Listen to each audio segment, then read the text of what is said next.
It's the real. The real. It's the real. JT. It's the real. It's the real. It's the real. 504. JT.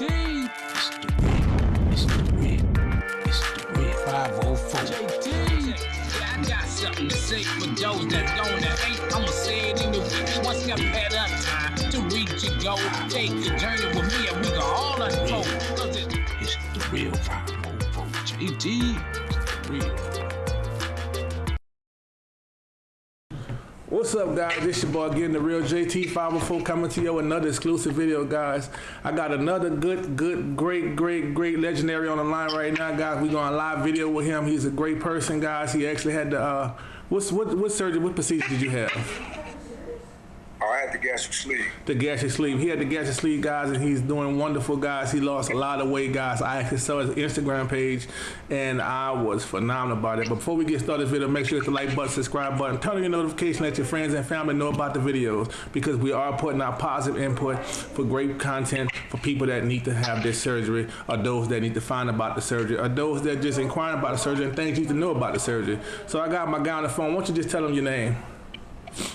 Hey, what's up, everybody? My name is Kedric Barrett. Full government name. On Instagram, you can find me at Sleeve Believe the Hype. Instagram. So that's they can look for you on Instagram. All right. Absolutely. So let's get down to what you say you had the robotic sleeve. You had the gastric sleeve. Oh yeah, I had a gastric sleeve done. How? April 26th of 2019 to be exact. Almost a year, coming up on a year. Almost a year. How you like it? You think it was successful for you, or you think, what's your output of it? Oh, absolutely, man. Best decision I ever made in my life. Hands down. If I had to do it all over again, I would do it all over again, man. It's a great tool that helped jumpstart my weight loss process and to take back my health. Exactly. How many pounds were you when you first started? Man, believe it or not, when I first started the process, when I went to the doctor the first time, I was 461 pounds, man. I was 39 pounds away from being 500 pounds. Wow, I think I beat you. I was at the 518. Wow. I was at man. the 518. Slowly killing myself, basically. Slowly. Right. So, how do you think? What do you think that changed your life after you had the surgery? What you think at that point, like change after you had the surgery? Probably after you had the surgery, what things did you wish you have known before, or what things that you should have found out more about it? Is there anything? Well, I tell you what. Going back to the beginning of when I first started the process.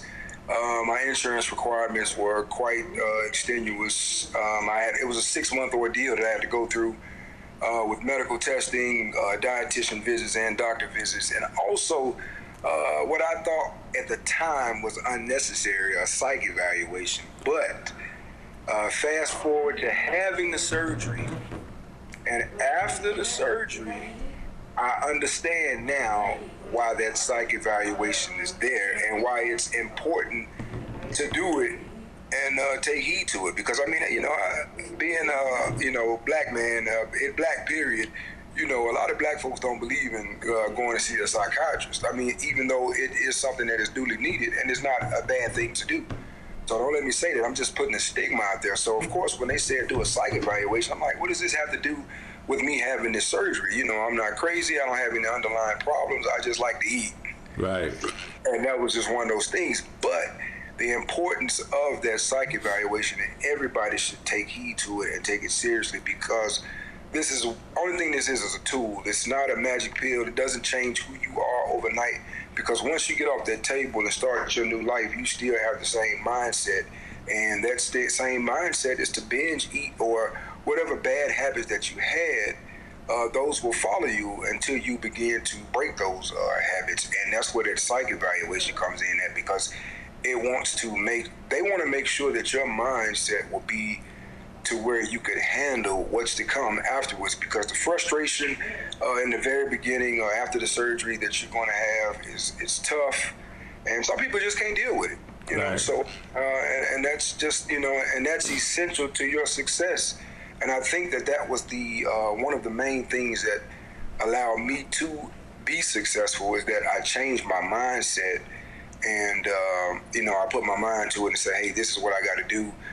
Yeah, it's frustrating. I had a lot of issues with frustration, basically. You know, I was just, because I was used to eating so much, man. You talking about that, you know, could go to get wings or something at a sports bar, and I can eat 10 or 15 wings, man, and then to be able to sit down in one setting now and only could stomach, you know, 3 to 4 and that's with no other sides or nothing with it. So, you know, that's a big jump for anybody, you know, and if your mind is one that where you can't handle it, it's gonna be, you're gonna have a hard time, a real hard time. Yeah, I think I can share that same experience with you, especially with the psych evaluation, because when I had to do 2 dietitian classes. I had a cardiac clearance, as well as I had to have the psychiatric evaluation. Then when I had the psychiatric evaluation, I was like, wait, this don't make sense, because the thing they was asking me was like, okay, it's crazy, but she was asking me, why do I eat? But I did not learn that a lot of people eat because they're depressed. A lot of people eat because they stressed out about something that's going on in their life. A lot of people I told, like me, I'm none of those above. I was just a person. I'm from the South. I eat good. I always ate good. Absolutely. And I think rice was my biggest thing, because I'm from the South, like I said, and the rice was like my biggest food, rice. And I get a big old plate of food, and just, I mean, I'm talking about a huge plate, and I eat that, and 30 minutes later, I'm eating again. That's right. I'm eating again. And most of the time, I had a big plate like that, I'm gonna go back for a little bit more after I finish that first plate. Especially if it's good, yeah. If it was good, yeah, you're right on. And now, you know, I had the same thing being from the South. You know, we big on stuff, you know, rice, potatoes, all the heavy starch, stuff that you don't need. You know, all the fried foods, and just to eat in abundance and overindulgence, because, you know, that's what we do as a people. You know, we get together and break bread if we don't do nothing else. Right. And in doing so, you know, it's just an overabundance of food, and it's too much, and you end up overdoing it, and then hence, you know, comes the obesity, and it just becomes a legacy for your family, and that's what it ended up being. I mean, it's just passed on from generation to generation, just all these bad habits and all this bad way of eating, and, you know, it's just health problems on top of health problems. You know, a lot of people, and this is one of the things, I mean, being a man of faith and believing in God myself, you know, a lot of times when, you know, especially in the black community, when people die, you know, they always say, well, you know, God loved him best, you know, God brought him home. But I also believe that you can help speed up that situation, you know, and I do, you know, of course God loves you best, but at the same time, God put you here on earth to live a full life. Right. You can make it a long process, and you can make it a short process. And a lot of us make it a short process, but then we turn around and blame God for, you know, things that happen to our family members. Oh, well, God loved him more. But did you remember that he had diabetes, high blood pressure, heart disease, and all this other stuff that took him on out here earlier? So we can't blame God for that, man. And that's the message that I'm trying to help spread now. Is you can't, you know, we can't have that old way of thinking. You know, I was what they considered, every time I went to the doctor, man, they stamped it on my, you know, on my documents like it was nothing. Morbidly obese, that was the diagnosis every time you go. He's morbidly obese. If you look up the words, morbidity, I mean, that's pretty much death. You know, it's morbid, it's outrageous is what it is. It's just too big. And it's just one of those things where, you know, I was doing it to myself. You know, nobody put a fork in my hand and had a gun to my head and said, keep eating. It was just one of the things that I did and got out of control with it. Right. And, you know, it's just one of those things that I'm still learning to control right now. I mean, even with the success of the weight loss, you know, I have the desire to eat because I'm a lover of food. And, you know, I joked about it when I said I had the surgery. I said, well, you know, I had to break up with food, man. But you really don't ever break up with it. You got to maintain and control it. Yeah, that's all. And it's just self-control is the number one thing that you're going to have to learn how to exercise. And if you cannot learn how to do that, then you're going to have a serious problem on your hand. Yeah. I tell you what, okay, after you had your surgery now for a year, what did you say? You started almost at what, 4 something? I was 461. 461. So where you at now? Man, I'm at 291 pounds. Ooh, look at God. And counting. I always add that because I'm not there yet. It's not there yet. Yet. But I'm going to go down some more, just continue to see what I look like, man. It's a running joke out there that I got. I said I don't want to, and no disrespect to this brother, but I don't want to look like Al Sharpton. Yeah, you know what? Yeah, man, I just can't do. I'm not gonna get that small. I guess we can only say about he's small, but I guess he's healthy now. So he's a healthy. He's healthy. So no matter how you look, it's how you healthy. I guess that's what you're doing. Absolutely. He's a healthy man, and considering where he came from, when we were younger, he was a, big brother with a perm. So yeah, big perm burn. Big perm, big word. He had that big perm, man. But now the brother, he looks great. But I just don't want to be small. I don't want to be that small. I just want to be healthy too. Yeah, I just want to be healthy and at a reasonable size to where I can maintain, try to build more muscle mass and just kind of bulk up that way on that side a little bit. What do you say your eating habits is now? I mean, how do they consist of eating now? Well, you know what? Of course, I'm eating much smaller meals, but I eat more frequently. And a lot of people ask me that, and it's really not a method to my madness. In the beginning, it was because you had to follow a certain pattern or process, but once you able to go back to foods, and I've always been a person that liked vegetables and stuff like that, so I never had a problem with eating vegetables. My dad is from Mississippi and my mom is from Arkansas, and I was born and raised in Memphis, so I'm a country boy. So we ate just about everything. So, I don't have a problem with that. My main thing is to make sure I get my protein in, man. I can eat chicken all day. I'm not gonna lie to you. Wings are my, that's a go-to for me for whatever reason. I'll eat chicken wings all day. But as far as like a specific regimen that I follow, no. But I just make sure that I'm getting in the nutrients that I, need. And it's off the beaten, path sometimes with me, man. Like I said, I can eat chicken wings all day. Sometimes that's what I eat, all day. I eat some form of chicken. I make sure I get the protein in.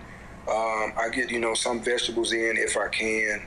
I drink nothing, mainly water. Mm-hmm. And I haven't had a soda or anything since probably March of last year. Yeah. I will drink a go-to drink of mine that I love, man, because sometimes you just gotta have that flavor. I like the Minute Maid Light lemonade. Okay. It's like 10 to 15 calories, no sugar in it at all. They got, they got those Coke machines where you can make all the flavors. Yeah, I like that. I'm Crystal Light. I still like Crystal Light. And I love Crystal Light. I love those. That's a go-to for me too. I do Crystal Light. I'll drink the Powerade and the Gatorade Zeros. Believe it or not, man, I used to hate those flavors. Yeah, they were nasty back then. You're right. Nasty, but you adapt and you learn to love them because I tell you another thing that really, really gets me through, seriously, as I learn how to read labels. And if you look at some of the labels, man, and stuff that you're consuming, it'll blow your mind, especially with that sugar content. Like stuff like Gatorade that's supposed to be replenishment for electrolytes and stuff like that. It'll have 30 to 40 grams of sugar in it. Yeah, I actually seen it. I had a chart at the doctor's office I went to, man. They showed you, they had a chart, but they actually had the Gatorade, like the sugar content of Ziploc bags, right? And all that sugar in that Ziploc, like Gatorade, Powerade, the big Gup cups. Man, you'd be surprised. See, I was the same way, so I can see everything you're saying. It's like I see now because like I said, I couldn't never notice these things, but now I read the content of things and what's in things. I'm like, man, you sure you want this stuff in your body now? Absolutely. And you know what? The crazy part about it is like what I'm eating now. I pretty much can go back to eating the stuff that I used to love within reason. Mm-hmm. I still don't eat rice. I don't really eat bread at all. Every now and then I might have a tortilla or something, but as far as just eating bread, biscuits, and stuff like that, I don't do that. Not really a whole lot of starch. Every now and then I might have potato or something like that, but and that to me is important. Just like last night, for example, we were at Papado's. You can eat. Recipe. And man, that was my spot. I used to go in there and eat a Papado platter by myself. Right. Back in the day, but it's I know that feeling. Yeah, man. But now I can go in places like that, and I can still get, pappardelle platter, but I share it with my wife, and then it's still leftovers to go home. Right. That's what I did. I not to cut you off, but my wife and I went to this little restaurant down here in Texas called Chewy's, and she get. I wanted to was here. Oh my god. Oh, she get the Chewy's. She get the big steak burrito platter, whatever the steak burrito, but they come with the char beans. Yeah, so man. instead of me ordering something, let me get those char beans in that salad, and I eat some of the char beans and some of that salad, and brought the rest of it home. But that's how we eat now. Man, you know what? I used to go to Chewy's, man. It's funny, and that creamy crack, that jalapeno dip. Yeah. I probably would go through a tub of that before I would even eat my meal. Right. And I put some of it on my salad, like put a little bit on my salad and stuff. I mean, and you can still enjoy some of that stuff, man, but it's just got to be in moderation, Right. A lot of people limit themselves. I just don't do that. I don't limit myself.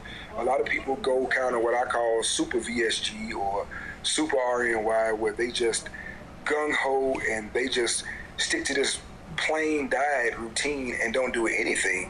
But you can still enjoy a lot of the foods that you used to eat. It's just a matter of eating, properly. And that's the thing what this teaches you is how to eat properly. I mean, you can still eat some fried foods. I mean, I know it's not the best or it's not the healthiest for you, but you're not going to gain 30 pounds by going to Bojangles or getting a piece of chicken from Popeyes. You're just not going to be able to eat 5 pieces of chicken no more. Yeah, like me, my thing when I was doing meat, I was air fryer. I was doing the air fryer because I had an air fryer. My wife brought me an air fryer like maybe I want to say like 2-3 Christmas ago, and I just started using it. Just started using it. My fry, because I couldn't do baked fish at the time because I kind of like leave the meat alone now. Okay. So, like fried fish, I love it. Baked fish, I hate it. I still hate it. I done tried it a few times. I just don't like the way it tastes. It's nasty. So I did it. Fried is king. I'm not gonna. Right. So I did an air fryer. When I did an air fryer, it was thumbs up. It was perfect in air fryer. Like, okay, this is my thing. But a big fillet, like if I take a big old fillet like this, a big old fillet, yeah, I got to cut it down the middle and then cut it in half and had that little strip. Right. And that was it. And you learn what your limits are. Your stomach gonna let you know. That sleeve's gonna let you know what your limits are. Right, and it's just that I'm not like vegan no more, but it's just that meat just hurt when I go down. I'm on it like, okay, October, November, December, January, February, like almost. I'm going on my 5 month stage. Okay. So meat hurts when it go down. It hurts. And you know what? A lot of people have told me that they have those experiences, man. And for myself, I really didn't have too much of a complication with meat like that. Now, chicken fills me up quicker than any meat. I don't know why. I guess it's because of the texture and the consistency of it. Fish I can eat, a little bit more than anything. Steak is almost kind of like chicken. But I mean, I don't consume a whole lot of it. And I mean, it's going to fill you up anyway. And the thing is trying to maximize the nutrients that you need, and of course the protein, which is most important. They want you to eat 65 or more grams of protein a day. I mean, it's not hard to do. You can get that in a couple of seconds. You can end up going over that, really. You can get a shake in the morning time. That's 30 grams of protein right there out the bag. Premier Protein or whatever your shake of choice is, you can get one of those. Like you said, that's half the battle right there. Right. With protein, and it's just a matter of what you decide to eat, man. And I found that eating certain things can cause you to stall. I mean, it's just experience. Experience is the best teacher for me, and just being educating myself, because, to be over 170 pounds down, and I mean, it's been a journey, and almost a year, and to have lost that amount of weight is insane. But at the same time, I have had, times where I stalled and got super frustrated. I mean, I went a few weeks being up and down with the same weight, and then all of a sudden you break the stall, and, you drop another 10 pounds, you keep going. And that's just the thing, a lot of people get frustrated with it. The thing is that you gotta figure out things to do to switch it up, to trick the body, especially with working out and eating and all that stuff, to keep going. I mean, I know people get frustrated with it and just fall off the wagon because they say, I can't do it. I've been stalled for 3 weeks now. Yeah. And that's part of it. I mean, unfortunately, that's just going to be a big part of it. Yeah, that's. I mean, I think we all experience those things.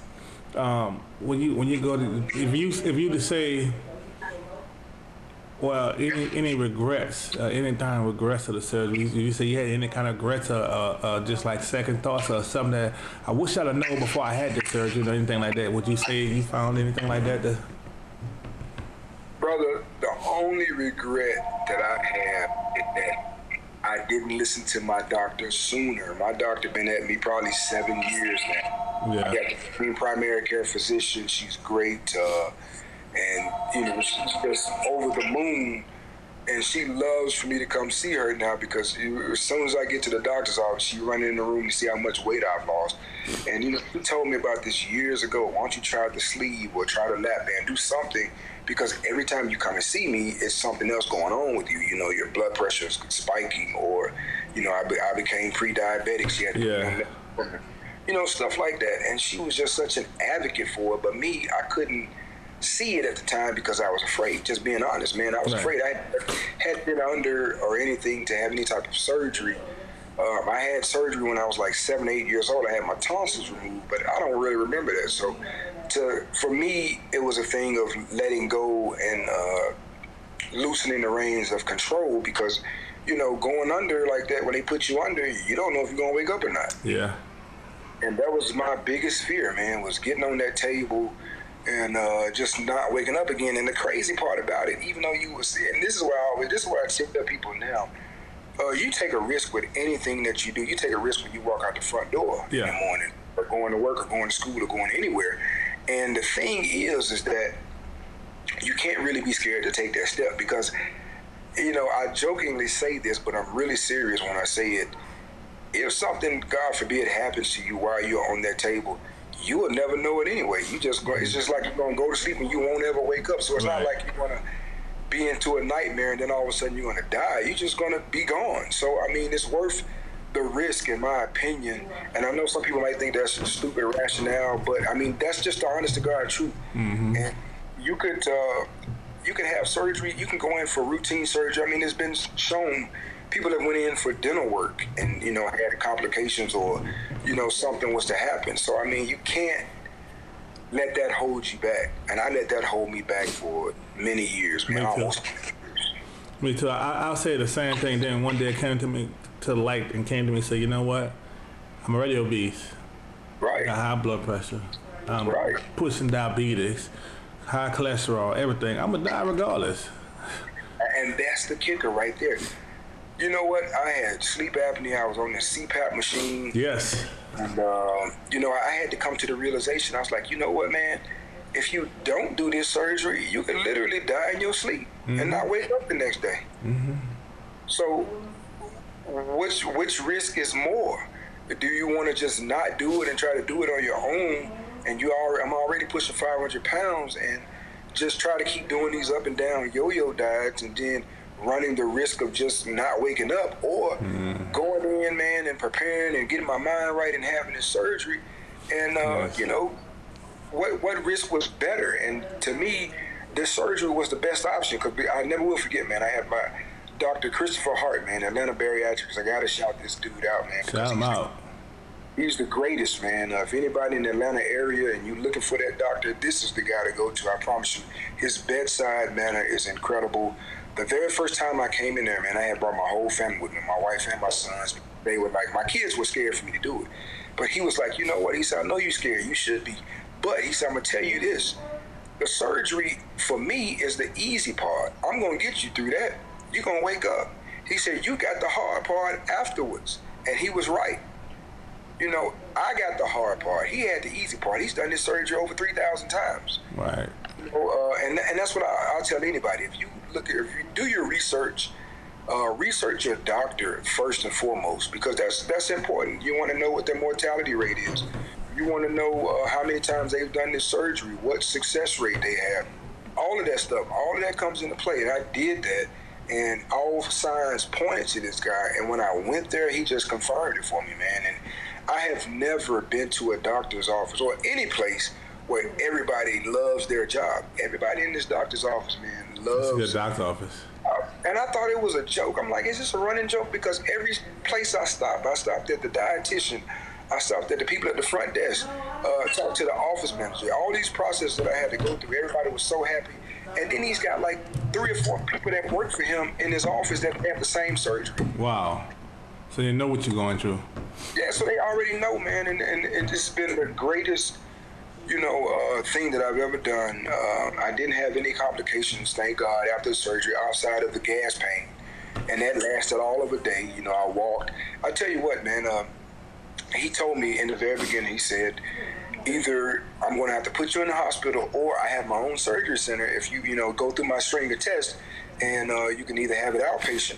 So I went through the testing. He said, okay, your heart, everything is good, so you can do it outpatient.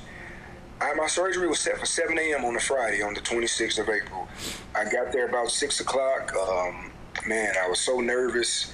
I promise you, I was nervous as I'll get out, man. And he came in, and it was so funny. I never forget it. He was like, he said, "You're nervous? Okay, good." He said, "Cool." He said, "But you know what?" He said, "I'm even more nervous than you because I Googled the surgery last night on YouTube on how to do it."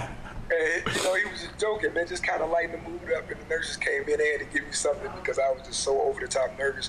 But I promise you this, man, I was back at home on my couch at 10 a.m. Wow. I was in and out. They woke me up, and that was the best feeling in the world, man. When that nurse shook me and wake me up, and I actually woke up, and I realized that I had did it, man, and it was over. And then I saw my family, man, and I got up and I walked around, and they got me in the car. I was back at home. That was the best feeling in the world because I did it, man. I was proud of myself for that moment because I took the risk. I risked it all for my family, as they say. Right. It just paid off, man. And I said, you know what? If I was going to take that big of a risk with my life, I would be stupid and remiss to mess that up and just not do it the right way. Mm-hmm. That's excellent, man. That's the best feel. I think that's the best feeling in the world. Like I shared to you earlier on the phone, I never been to a comedy club, man. I never could experience one because I always was never could fit in the seats, So right. Last night, I said we're gonna air this video soon too, but last night we went to the Rising Theater. We get to see some of the best comedians out there. Lavelle Crawford, Samoa, Tony Rock, what's the guy hanging Mr. Cooper? What his name is? Mark Curry. Mark Curry. They had another comedian, and from 95 South Show, Carlos. Oh, the guy from Wild 'N Out? Yeah, from Wild 'N Out, Carlos Miller. Yeah. I know exactly what you're talking about. Man, I had the best time, man. I went there, like I said, man. I'm just still thinking in my big frame, not knowing what's going on. Still thinking in my big frame. And I get there, I sit down in the seat. My wife like, "Can you sit in those seats?" I'm like, "Let's see." So I sat in the seat, babe. Boom, I'm comfortable. I got room on both sides. I got, I'm feeling good. I got wiggle room in there. And then the brother come in there, can't fit in the seat. Yeah. And I was like, nobody don't know but a person who go through it. Because, the old saying, my grandmother always tell me, she said, you have to go through a storm to figure, to understand a storm. That's right. I've been through a storm. I know it's feeling. I know it's hurting feeling. He might just but to me, in my mind, mentally, I'm very upset. And it hurted me. And I try to reach out to the brother, and I try to let him know, hey, we gotta, that's why I came up with the thing On a Journey. And On a Journey, it's my logo I put up On a Journey, and it's the interstate sign with On a Journey. And the reason why I came with that symbol, because I feel like you're moving somewhere, you're constantly doing something. So the moving thing is the road content. And On a Journey, you got to be on the journey. You got to be doing something regardless. It's weight loss. You're progressing your life. Whatever you're doing, you're progressing with your life. And that's why I came with On a Journey. I think that was the best, skit for that, On a Journey, because we making things happen. We're not staying in one spot. We're constantly moving, doing more and more, better and better things for ourselves, with spiritually, mentally, everything. Oh, absolutely. And I mean, I'm right there with that brother, man. I can sympathize with that brother because I've been there. I've been through that storm, man. I've been, to where you want to buy tickets to go to shows, but you already know, man, them seats, man, you ain't got no room in there. You can't fit in them. And then you're trying to get seats to where you can get the end where you can kind of at least kick your leg out. You can't enjoy a basketball game. You can't enjoy a comedy show, a good concert. You can't even go to a restaurant, man, without having the fear of sitting down at a booth and not being able to fit. And then not only that, if you go to some restaurants where, you know, my wife used to have, she had this big thing where she used to want to sit outside all the time. But, you know, if you get them patio outside on them patio chairs, it's normally it's the plastic chairs. And, man, being 461 pounds, I was scared. My thing was, and in this day and age of technology, people got their cameras out, their cell phones. I didn't want to be that dude, man. So I would always refuse to sit outside unless they had some steel chairs out there. I would, you know, I would gauge booths before I even get to them and be like, nah, I can't sit here. You know, all of that, man. And it would be so embarrassing, man. I never will forget, we went to the melting pot, and, you know, they had a fondue at the table or whatever, and they tried to sit us in this booth, man, and I got in it, but it was just pressed, the table was pressed on my stomach, and I wasn't going to be able to enjoy it. So we ended up having to get up and be moved to, like, the area where they had, like, the tables. You could still do the fondue, but it just wasn't the same experience as sitting in the booth, man. I just felt so bad for my wife because I'm like, you know, she's not a big person like me, and, you know, she shouldn't have to endure this. She should be able to enjoy, you know, life as a person her size should be able to enjoy life, and that's just, you know. Like I was the pride in them. Yeah, you know, you got to think about all of that. Same thing with, you know, with this whole weight loss experience, we have this thing that we call NSV, you know, about non-scale victories. And those are huge.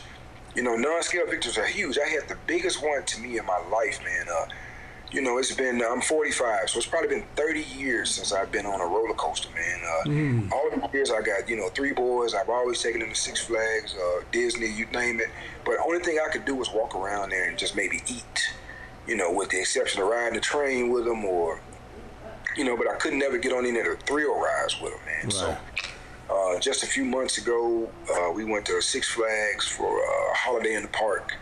And I kept looking at this roller coaster, and I said, man, I wonder have I lost enough to where I can fit on it. And my son's like, Dad, you can do it. But see, the thing with Six Flags is that they have the actual seats of the roller coasters or the rides sitting outside the ride. So you can actually get in it and see if you fit. And I didn't want to do it because I had such a bad experience when I was a kid, man, at this theme park with trying to fit on a ride and couldn't. I had them crowd around me so nobody would see me get in it because I said, well, if I don't fit, then I you know, I don't want to be embarrassed. Right. But sure enough, man, I sat in it, I buckled it, I couldn't believe it. And I was like, oh my God. So we got in line for this ride, and I'm still not convinced that I'm going to fit, man. So it was our turn to get on. All 4 of us got on it together, and I got on the end, and sure enough, I got in it. The seatbelt clicked. I had plenty of room, and I just looked at my wife and my kids, and then I just had to look away. And I had to reevaluate why I did it once the ride started, because at my age and something that crazy and that fast, man, it was the Georgia Scorcher. I thought I was going to die. It was the biggest rush ever. And I was like, man, but when I got off of it, I was like, okay, I did it. I'm not going to do it again today, but I'll do it again soon because my heart was in my stomach, man. Yeah. It was a rush, but, you know, it brought me to tears when I got off of it, man, because I had never been able to do that with my sons, man. And that was huge for me. That was a huge moment for me, and that let me know, hey, man, you've done it. You're on your way. You've done it. This is what you did this for. So you can enjoy life with your family. And that's, to me, that's the most important thing in the world. And going back to that brother that couldn't fit, man, and, you know, you got to take your health back so you could go to places and enjoy it, man, because there's nothing worse in the world than going somewhere and being embarrassed and people, and you feel like you know. Everybody watching, everybody hearing feel like. The old Teddy Pendergrass song, the whole town's laughing at me. That's what you feel like. And they might not even be laughing at you, but people are laughing, but you think they are because you've just been embarrassed, man, and that's the worst feeling in the world. Yeah, just like mine. I think mine was going to my son recital. He was playing the band this year.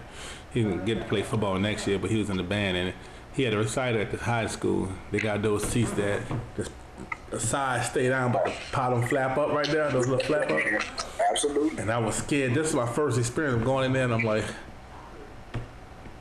I'm looking around and stuff, so I try to get the NC just to make sure. Like you said, get the NC. My wife sat down. Now I'm getting there, and I just pull a flare down and trying to look, and all of a sudden I can fit in that seat. I'm like, oh man. And then you got room on the side. Ooh, that was a beautiful feeling. Man, that's the best feeling in the world. Then I think my next one was just going to Walmart one day. It was the perfect because I go with Big and Tall. I was getting underwears from Big and Tall, man, for like I think $40 for 3 pairs. Two or three pairs. And not just going to Walmart getting a pair of 2 or 3X pair of underwears. You're getting 6, 7 pairs for like $10. Right, man. Ain't that the best feeling in the world? Man, that's a wonderful feeling. So I know those are like victory points, you know what I'm saying? Just victory. And I just be thinking, I was in Walmart one day, my wife was cold. It was cold in Texas. I didn't have a jacket. My wife, go over there and get you a jacket on. Get you I forgot I could fit a Walmart size shirt now. Right. So I go in there, get a sweatsuit. I want a sweatsuit pullover. I put it on. Right. I could fit it. It's the best feeling in the world. It's a wonderful feeling in the world. And it's not because of Walmart. It's just that, you can go into average stores and get average clothes again. I feel like I'm coming back to my life again. I'm coming back to where I need to be. And that's what it was my wonderful, like, I guess that was my experience, from this point on. That just gave me faith and confidence to keep moving and keep moving forward, And, absolutely. And nobody wants to be singled out and just labeled, you got to go over here. This is only, and that's how I felt for so many years. Go to Big and Tall store. I felt like those are the worst adjectives in the world to use to describe, what I'm doing. Yeah, and this is the only place, these are the only options that I got. And that's the worst thing in the world. I mean, you can go into some stores and they might have a few options, man, but, my biggest pant size, and I'm not ashamed to say it, man, I was in a 58 in the waist. I was a 62. That's ridiculous, man. That's just huge. 62. Yeah, that's huge, man. 7X shirts. I was in 6, 7X shirts. 6X shirts, man. Now I'm down to 2X and 3X shirts. It's just... Man, ain't that a great feeling? It's a blessing. It is. It really is, man. And you've added years to your life, and that's the most important part.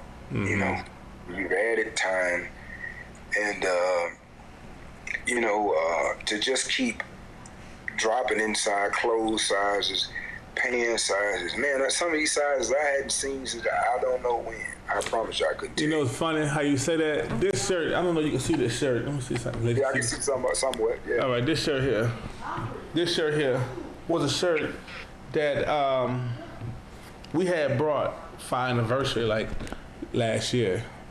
Right. And when we bought the shirt, that was the only shirt we had. We ordered offline. I could not button this shirt up. So I had to put a t-shirt on because it was like our anniversary day. We got a big gathering going to. All the stores are closed. We ordered this shirt thinking it was going to fit. Now, right. I couldn't even button. When I tell you, I couldn't even button this shirt up. This shirt was like, I had a t-shirt under it. Now I got so much room with it buttoned, Now it's actually too big for me a little bit, So right. that's that feeling, those rush feelings you get. But to let people know you move on. And that's why I said to myself when I started this channel, I want to start a channel to let people know that, we're not judging you on this channel. We want to help you on this channel. We want people to know that you're not alone on this channel. The things that you're going through, we going through it. We've been through it. We're not going to tell you, like I told you earlier, I'm not going to tell you, I'm going to teach you how to be a millionaire. I'm not a billionaire. And I'm going to teach you something that I'm actually going through as well. So you can see my progress and you can be on that journey with us and go on that progress and you can run with that progress too. And a few months from now, you could be on that progress and you could be having, some weight loss goals and some challenges and some movement in your life. And, it's encouragement. That's why I tell everybody, my channel, I want everybody to be encouraged. I don't want nobody like they singled out or digital out. I want everybody to know that, we all are love. We all help each other. We all support each other. We all there for each other. And with anything anybody need, then doors are open. Sometimes we need that encouragement sometimes. Sometimes you feel like you're alone sometimes in this world. But when I talked to another buddy, said him and his wife wouldn't get into it because his weight. I've been there. I've been there. Him and his wife having problems. She said he don't want to get up and do nothing with his life, but he said he can't. I've been there. I've been through everything, every situation. I can tell you, they'd be like, is you a psychic? No, I've been there. Right. Right. Most people that have been in our shoes, we've been there before.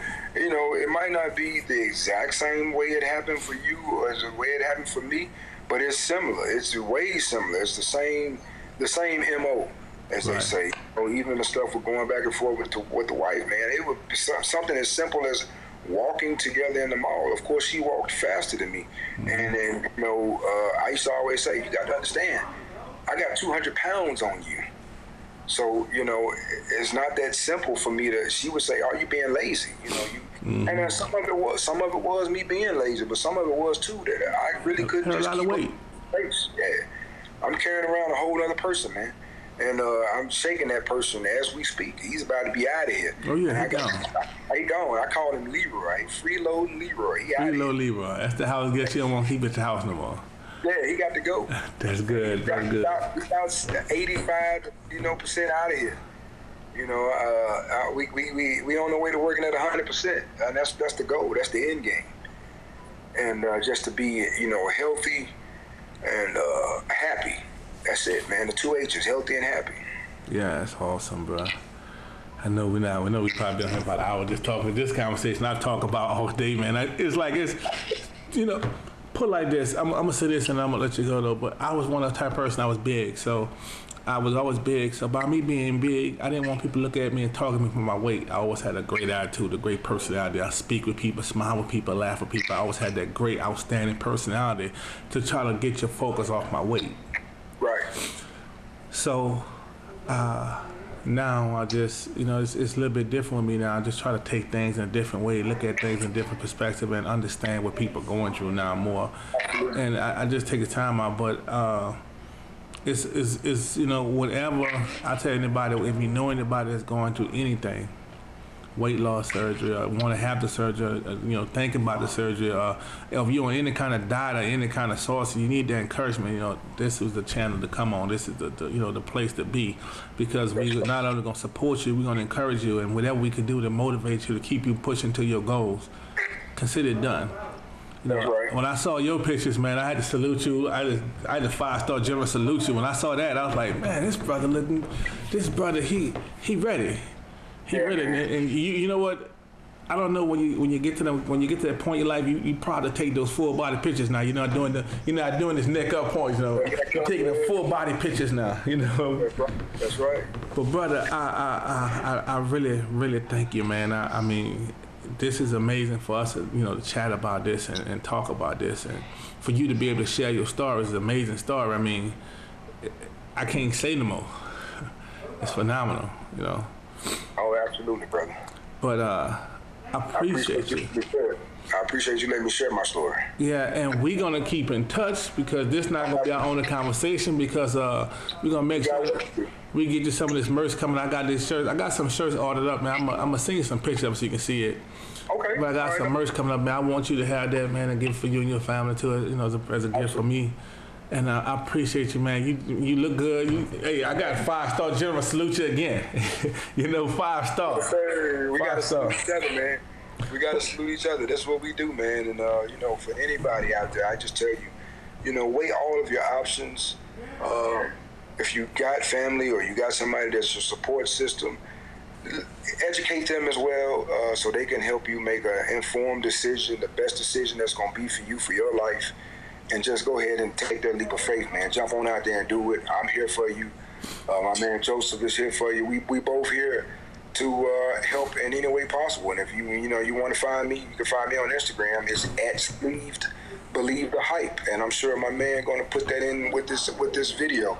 Oh, yes. Going to be posted, so you can always find me. And Joseph, we here. That's what we're here for. And it's just all about being able to help somebody else. My hashtag that I've always posted is help me help somebody. Right. And that's simple. I appreciate it again. So, all right, guys. So you heard it from the big dog itself. We call him the general. We heard it from the general. You see the progress, guys. We're gonna post some pictures and show you that the success levels is awesome. That's good. I mean, it's not no joke. It's not no gimmick. It's not nothing that we try and tell you that what could be or what could happen. You see the progress in us. Right. So it's gonna be a great, amazing thing. Remember, guys, to make sure you hit the subscribe button, the like button, turn your notification, let your friends and family know about this video because we all putting out positive content. If you know anybody that's going through a weight loss struggle, you get with us. We're gonna put the links in the description below. You can DM either one of us. That's Let right. everybody know what's going on. Let you know what you need somebody one-on-one time. Our doors is always open. Whatever you need, encouragement, whatever it takes. If you know somebody, just DM us. All right, the real JT504, my man. Why don't you tell your name, your Instagram name one more time? Hey, my name is Kedric Barrett, and I'm on Instagram at Sleeve to Believe the Hype, baby. That's where you can find me. Look me up, DM me. Let's talk. Let's build. Let's get this thing going for you so you can take your health back too. That's what's up. All right, guys. We're going to start with stay tuned with some more videos because we're going to be posting more videos for y'all as soon as possible. As soon as they come, as soon as they go. Remember, the real JT504, my man. We love y'all. Peace. Yes, sir. Peace.